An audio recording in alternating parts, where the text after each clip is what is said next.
Nós olhando para a imagem desse santo de hoje, uma das coisas que não deve passar batido ao olhar para a imagem é o que está entre ele e o menino Jesus, a palavra.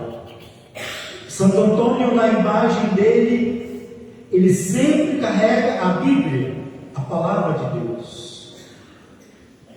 A grande missão de Santo Antônio, que talvez poucos conheçam, ele tem um apelido de boca de ouro, ele foi um pregador da palavra, um grande pregador.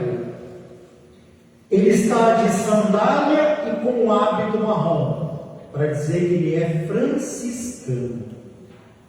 Nasceu em Portugal, Lisboa. Morreu na Itália, Pádua. Ele é um santo muito conhecido, seja com os povos da África, do mundo inteiro, mas também no Brasil. É um santo muito popular, né? Século XII, século XIII. Antes de ser franciscano, ele foi cônego regular, ou seja, da mesma ordem do Papa Leão. Foi agostiniano. E ele começou, na época que Santo Antônio viveu, ele teve a graça, a oportunidade de conhecer os franciscanos. Estava começando também, conheceu São Francisco. E ele via aqueles frades mendigando, pedindo alimento, né? Ou seja, vivendo com a providência de cada dia. Aquilo mexeu muito com ele. Depois ele ficou sabendo daqueles frades que morreram martirizados. Se eu não me engano, celebramos lá em janeiro, né? Foram martirizados em Marrocos. Ele falava: eu quero isso para a minha vida. Eu quero entregar minha vida como mártir também. Eu quero ir para as missões. Eu quero ser missionário. Então ele foi ser franciscano, né? Depois de padre, foi ser franciscano. Só que lá, indo para a missão que ele tanto queria, ficou doente. Era também um homem com uma saúde muito frágil.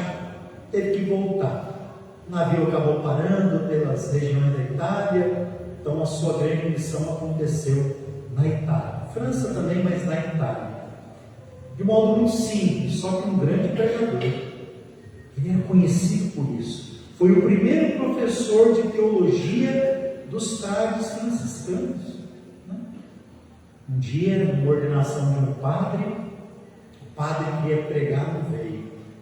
Quem nós vamos colocar para pregar? Você tem que estar preparado, ainda mais numa ordenação. Vamos colocar esse daí. E quando ele fez a pregação, todos ficaram abismados com a sabedoria. Agora é Antônio, né? Mas antes, qual era o nome dele mesmo? Fernando, né? O nome dele era Fernando. Provavelmente quando ele fez aquela tonsura na cabeça, né? Se não me engano, ali é um momento que muda de nome algumas ordens religiosas. Aí ele passou a se chamar Antônio, né? Então foi um grande pregador, né? Escreveu vários sermões e sem falar dos milagres, né? Se a gente fosse aqui, ficaríamos a missa inteira só falando dos milagres que fez o nosso querido Santo Antônio. Meu irmão, minha irmã, nesse dia da nossa novena, o 8º dia da novena do Divino Pai Eterno, nós temos que acolher bem a primeira leitura para a gente se situar, pousar no Evangelho. A primeira leitura da carta de São Paulo aos Coríntios diz uma verdade muito bonita e muito espiritual. Diz assim: trazemos esse tesouro, Deus é o nosso tesouro, em nós habita o Espírito Santo.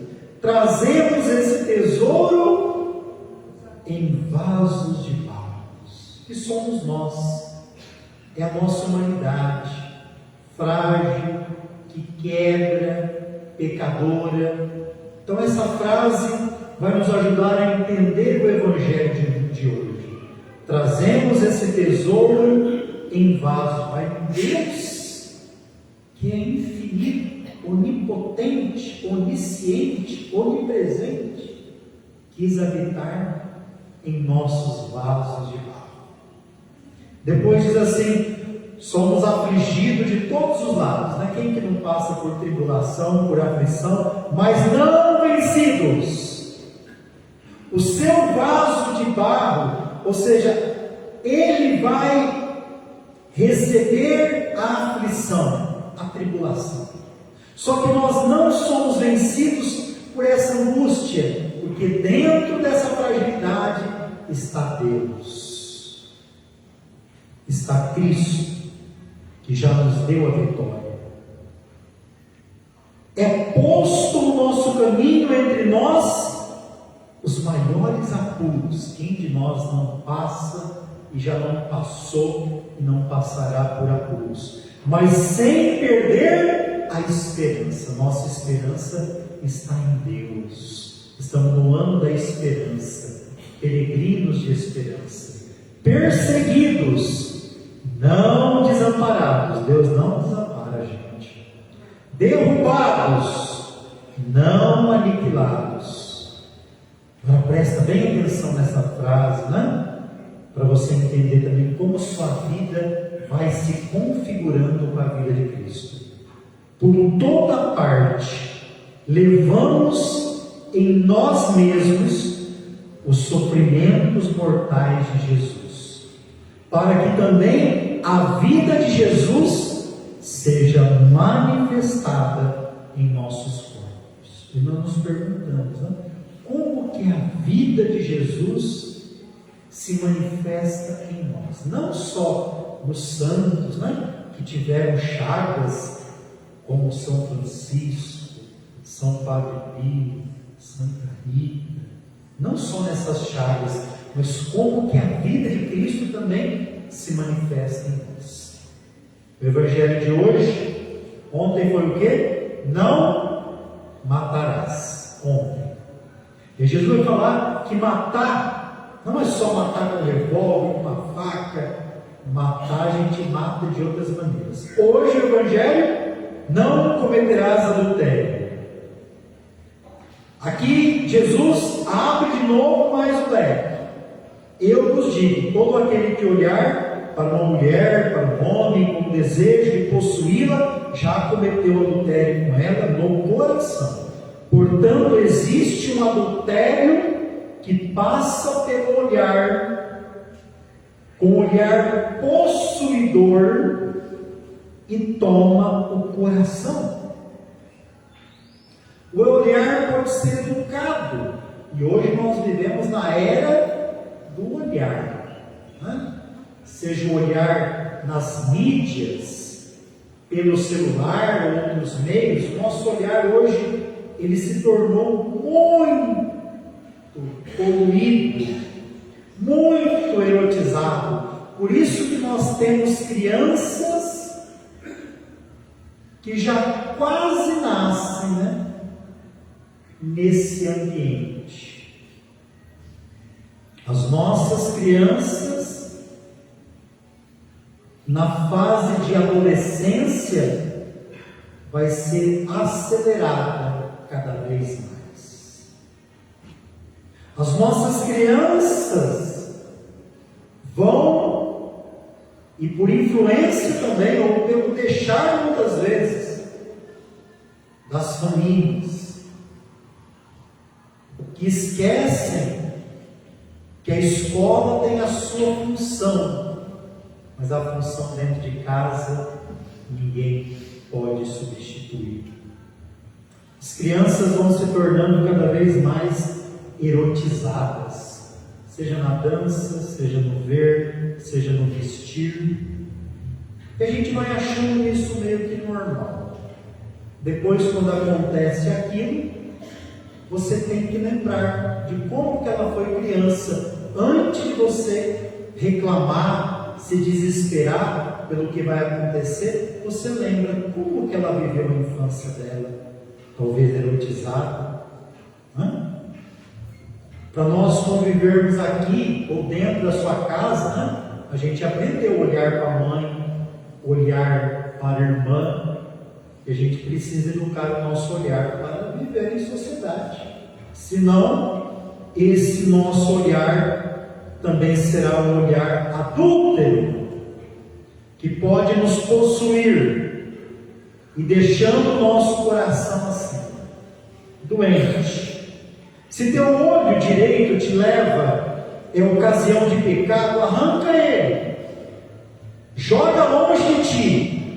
É melhor perder um dos teus membros do que todo o teu corpo ser jogado no inferno. Eu estou falando não, é o Evangelho. E depois fala a mesma coisa com a mão, né? É claro que aqui nós estamos numa linguagem hiperbólica, né? Nós chamamos essa linguagem na Bíblia, uma linguagem hiperbólica. Ele não está falando para a gente se automutilar, mas o olhar que destrói, a mão que destrói, aquilo que é ocasião, né, de mal para nós, de pecado, a gente tem que evitar. Julgamos tantos as atitudes externas dos outros, né? A gente parece ter uma mania de julgar os outros externamente. Olha o fulano, o jeito que anda, olha a vida do fulano, olha a vida do ciclano, né? Seria bom que a gente falasse assim, né? Podíamos mudar a linguagem. Pode falar mal, mas fala assim: olha a vida do fulano. Vou pedir o Pix dele para pagar a conta de água. Olha a vida do fulano ciclano. Vou pagar o aluguel dele esse mês, né? Fala assim. Então nós julgamos muito atitudes externas dos outros, mas muitas vezes as deficiências que estão em nós, que são nossas fragilidades, nós não gostamos muito que apareça.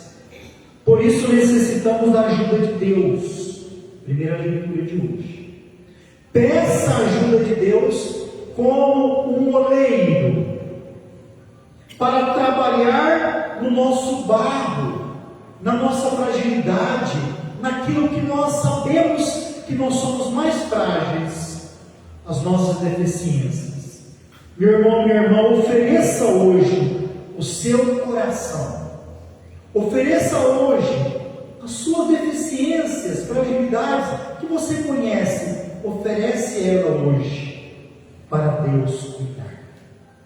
Seja como o barro que permite o oleiro modelar, trabalhar, consertar e às vezes até juntar os cacos para te fazer uma obra cada vez mais bonita, nova e adequada aos olhos de Deus. Então que hoje o Divino Pai Eterno, com o auxílio do grande Santo Antônio, interceda por nós.